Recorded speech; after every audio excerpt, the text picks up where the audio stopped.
స్వభావస్తు ప్రవర్తతే అని ఉపనిషత్తు చెప్పింది. అనగా ఈ ప్రకృతి స్వాభావికంగానే తమ యొక్క కర్తవ్యాన్ని నిర్వర్తించుకుంటూ వస్తున్నది. The Upanishad has declared that nature functions quite naturally and automatically. దీనిని మరొకరు ఉద్ధరించటం కానీ, నశింపచేయటం కానీ, లేక ప్రోత్సహింపచేయటం కానీ సాధ్యము కాదు. There is no need and it is not possible either for any person either to improve it or to destroy it. ఇది ప్రకృతి యొక్క స్వభావము. This is the very nature. ఇది పెరిగి తరగనటువంటి యొక్క అమృతత్వమైనటువంటి యొక్క ఆత్మతత్వము.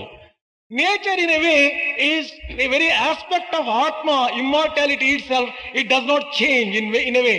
ఇట్టి పరతత్వాన్ని ప్రకృతికి ప్రబోధింపగాంచి దీనికి కొన్ని రకములైనటువంటి యొక్క గుణములను సృష్టించుకుంటూ వచ్చింది. In order to make this immortal divinity clearer to people who are having a natural limitation, certain qualities have been described. అవి సత్వ రజో తమో గుణములు. And those three qualities are sattva, rajas and tamas. ఈ గుణములను ప్రకృతి యందు వ్యాపింపచేయాలన్నా దీనికి కొన్ని ఉపాధులు అత్యవసరము. If you want that these three qualities should manifest themselves in nature, there is need for some physical bodies, some form. ఆ యొక్క ఉపాధులే బ్రహ్మ, విష్ణు, మహేశ్వరులు అనేటువంటి పేరుతో ప్రకటన చేస్తూ వచ్చింది. Those very forms are Brahma, Vishnu and Maheshwara. బ్రహ్మ, విష్ణు, మహేశ్వరులు కేవలం దేహదారులు కాదు.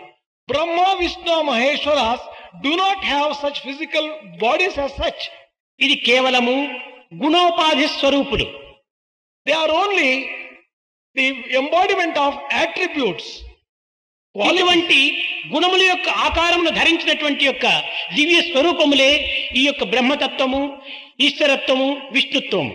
This Brahmatattva, Vishnutva and Ishwaratva are only the forms which have qualities as their very basis and content.